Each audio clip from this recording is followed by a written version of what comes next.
আসসালামু আলাইকুম দর্শক, আজকে আমি সরিষা বাটা দিয়ে পটল রান্না করব। সরিষা বাটা দিয়ে পটল রান্না করতে আমি এখানে আধা কেজি পরিমাণ পটল এভাবে ছিলে মাঝখানে একটু সবুজ অংশ রেখে দিয়েছি, তাহলে দেখতেও সুন্দর হবে এবং রান্নাটাও ভালো হবে। পটলটা সিদ্ধ হলে নিতিয়ে যাবে না। এখানে আমি আধা কেজি পরিমাণ পটল নিয়েছি এবং একটা পটলকে আমি 2 ভাগ করে নিয়েছি। আর এখানে আমি একটি মিডিয়াম সাইজের টমেটো ছোট ছোট স্লাইস করে ব্লেন্ডারে ব্লেন্ড করে নিয়েছি। এখানে আধা কাপ পরিমাণ হয়েছে। আর এখানে আমি 1 কাপের 4 ভাগের 1 ভাগ পরিমাণ পেঁয়াজ বাটা নিয়েছি। আর নিয়েছি পেঁয়াজ কুচি 2 টেবিল চামচ পরিমাণ, কালো সরিষা বাটা 1 টেবিল চামচ পরিমাণ, আদা এবং রসুনের পেস্ট আধা টেবিল চামচ পরিমাণ, লবণ স্বাদ মতো, লাল মরিচের গুঁড়া আধা চা চামচ পরিমাণ, ধনিয়ার গুঁড়া 1 চা চামচের 4 ভাগের 1 ভাগ পরিমাণ, হলুদের গুঁড়া আধা চা চামচ পরিমাণ এবং 4টা কাঁচামরিচ আমি আস্ত নিয়েছি। আর লাগবে তেলটা আমি পরিমাণ মতো দিব। এখন আমি পটলের পিসগুলোর মধ্যে 3 আঙ্গুলের 1 চিমটি পরিমাণ হলুদের গুঁড়া দিচ্ছি এবং 3 আঙ্গুলের 1 চিমটি পরিমাণ লবণ দিয়ে দিচ্ছি। লবণ দিয়ে মেখে নিচ্ছি। মাখানো হয়ে গেছে। এখন আমি মাখানো পটলগুলো 5 মিনিট রেখে দিচ্ছি। রেখে দিয়ে 5 মিনিট পর আমি এটা ভেজে নেব। তাহলে ফিরে আসছি আমি 5 মিনিট পর। 5 মিনিট পর আমি ফিরে এসেছি। চুলায় ফ্রাই প্যান বসিয়েছি, তেল দিয়ে দিচ্ছি। আমি 2 টেবিল চামচ পরিমাণ তেল দিয়েছি। চুলা জ্বালিয়ে দিচ্ছি। তেলটা গরম হয়ে গেছে। এখন আমি মাখানো পটলগুলো তেলের মধ্যে দিয়ে দিচ্ছি, নেড়ে দিচ্ছি। চুলার আঁচটা আমি মাঝারি করে দিচ্ছি।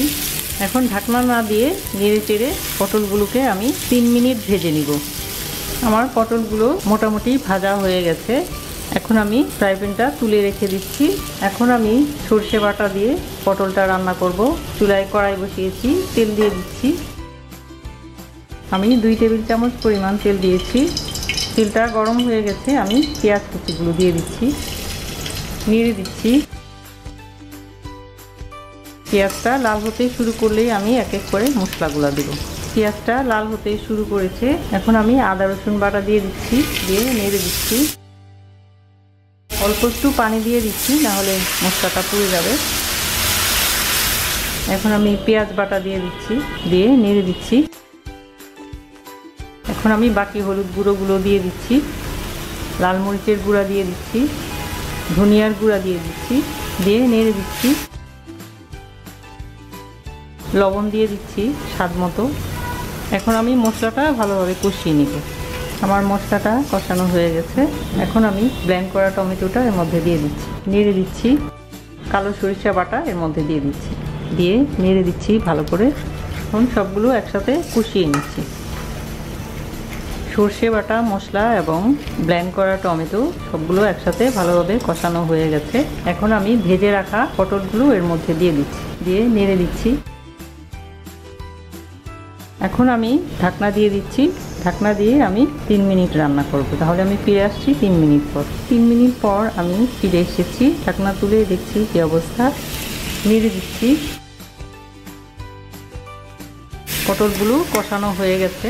এখন আমি 1 কাপ পরিমাণ গরম পানি পটলটার মধ্যে দিয়ে দিলাম। চুলার আঁচটা আমি এখন হাই করে দিচ্ছি। আবার ঢাকনা দিয়ে দিচ্ছি 5 মিনিটের জন্য। আশা করছি 5 মিনিটের মধ্যে পটল পুরোপুরিভাবে সেদ্ধ হয়ে যাবে। তাহলে ফিরে আসছি আমি 5 মিনিট পর। 5 মিনিট পর আমি ফিরে এসেছি। ঢাকনা তুলে দেখছি, নেড়ে দিচ্ছি। আমি একটু চেক করে দেখছি পটলটা সেদ্ধ হয়েছে কিনা। সেদ্ধ হয়ে গেছে। এখন আমি একটু লবণটা চেক করে দেখছি, ঠিক আছে। এখন আমি কাঁচামরিচগুলো দিয়ে দিচ্ছি, দিয়ে নেড়ে দিচ্ছি। আমার রান্না হয়ে গেছে। আমি চুলা বন্ধ করে দিচ্ছি। আমি এখন সার্ভ করছি।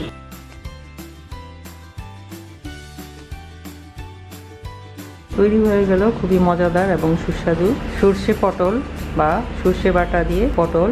পটল আমরা অনেক রকমভাবেই রান্না করে খাই। সর্ষে বাটা দিয়ে পটল খেতেও অনেক মজা লাগে। আশা করি আপনারা বাসায় রান্না করে খেয়ে দেখবেন। আশা করি আমার এই ভিডিওটি আপনাদের কাছে ভালো লেগেছে। ভালো লাগলে অবশ্যই লাইক দেবেন, শেয়ার করবেন এবং আমার চ্যানেলকে অবশ্যই সাবস্ক্রাইব করতে ভুলবেন না এবং সাবস্ক্রাইব করে বেল বাটনে ক্লিক করবেন। সবাই অনেক অনেক ভালো থাকবেন, সুন্দর থাকবেন, সুস্থ থাকবেন এই কামনা করে আজকে এখানেই বিদায় নিচ্ছি। খোদা হাফেজ।